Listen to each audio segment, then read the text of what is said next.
14 de dezembro de 1979. Unicamp, Festa da Engenharia. Marcelo, 20 anos, sobe numa pedra e resolve dar um mergulho no lago. Bim! Lesão medular na quinta vértebra da cervical. Assim começa a obra Feliz Ano Velho, de Marcelo Rubens Paiva.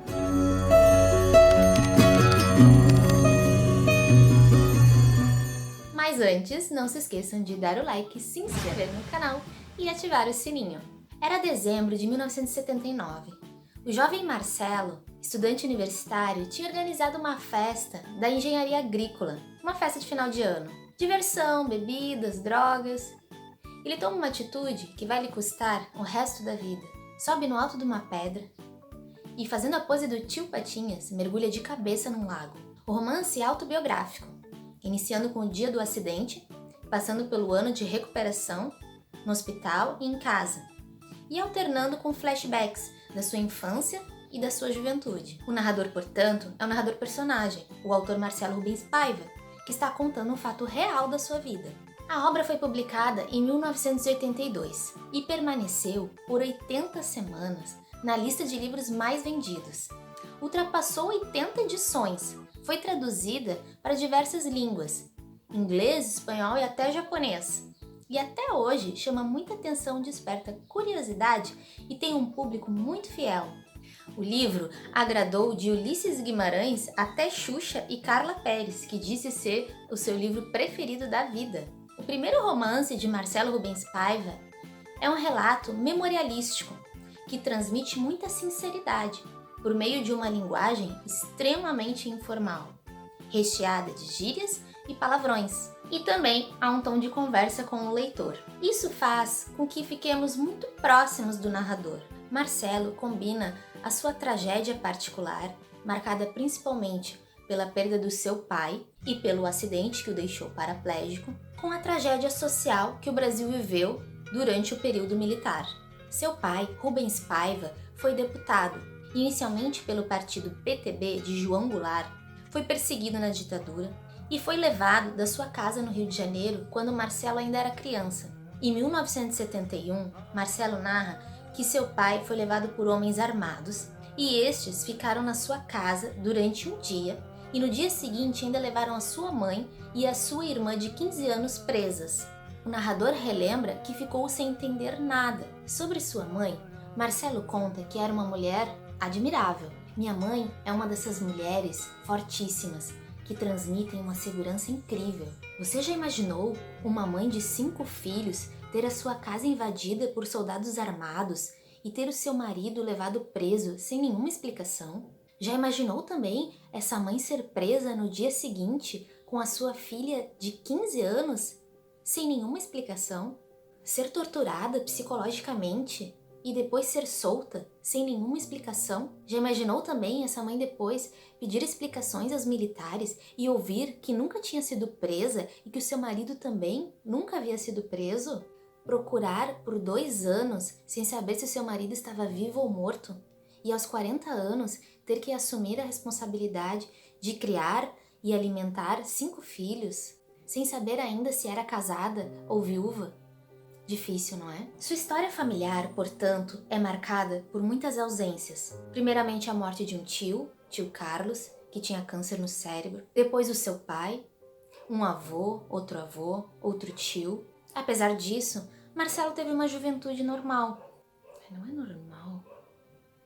Entra para a faculdade, mora em uma república, compõe músicas, toca violão, tem uma dupla com um amigo, Cassi, participa de um concurso, entra para o movimento estudantil, tem algumas namoradas, muitos amigos. É um dos primeiros a se filiar ao Partido dos Trabalhadores, o PT, que lá na sua origem era visto como uma grande esperança de se construir um partido que representasse a classe trabalhadora no Brasil.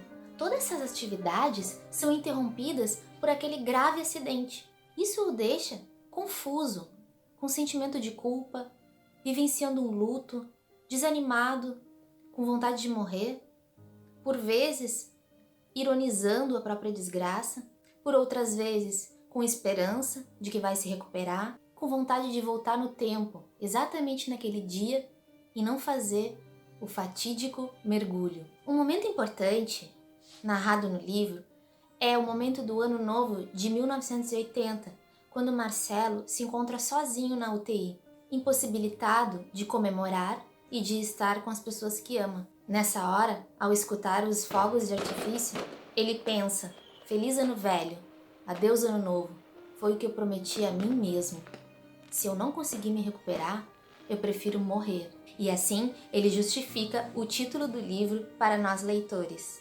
Durante a sua recuperação, em 3 meses de UTI e hospital, e depois no seu apartamento, utilizando cadeira de rodas e um colete de reabilitação, Marcelo rememora lembranças da sua juventude, por vezes muito engraçadas. Algumas vezes ele é machista, outras vezes debocha da própria situação. Uma linguagem que se aproxima muito do leitor, uma linguagem muito humana, inclusive não se colocando como vítima da situação, mas como alguém que assumia sua culpa de ter feito uma grande burrada. Ele cria amizade com os enfermeiros, com os fisioterapeutas, por vezes relata que criou laços muito importantes, outras vezes sente raiva das pessoas que ali estão e coloca isso de uma forma muito verdadeira. Sente raiva do seu médico que não lhe dá respostas e tem desejos às vezes tão simples para nós que na situação dele eram muito importantes, como por exemplo, uma comida diferente, sair na rua, simplesmente poder se movimentar. Ele por vezes debocha da sua situação, outras vezes é melancólico, se revolta com a situação social e principalmente com o caso do seu pai, que ficou muito conhecido, o caso Rubens Paiva. Quem matou Rubens Paiva? Ele afirma: não é matando um corpo que se mata um homem. Rubens Paiva está vivo em muitas pessoas. Um homem querido, um homem respeitado, um homem que não temeu nada, o contrário de quem o matou. Este testemunho torna a obra de Marcelo um importante documento de registro do período militar brasileiro. Junto a isso, ele narra de uma forma muito humana como um acidente, uma fatalidade, interrompeu a vida de um jovem que tinha muitos sonhos e ideais. Um jovem universitário que carregava a esperança de um país que finalmente vislumbrava a abertura política e uma sociedade democrática. Não quero que as pessoas me encarem como um rapaz digno de pena. Não sou modelo para nada. Não sou herói, sou apenas vítima do meu destino. Aconteceu comigo, injustamente, mas aconteceu, enfim. Muito tempo depois, soube que eu estivera mais morto do que vivo naquela UTI. Minha mãe, ao perguntar para o médico o que fazer, ouviu a resposta: reze, minha senhora, apenas reze. Hoje em dia me pergunto se eu preferia estar morto. Prefiro não saber. Só sei que em noites que eu tenho insônia, lembro daquele garoto que subiu numa pedra e gritou: Aí, Gregor, vou descobrir o seu tesouro, seu milionário disfarçado. Pulou com a pose do Tio Patinhas, bateu com a cabeça no chão e foi aí que ouviu a melodia. Bim! Se você gostou desse vídeo... Calma!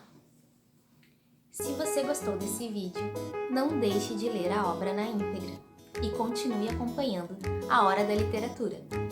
E se você não gostou desse vídeo,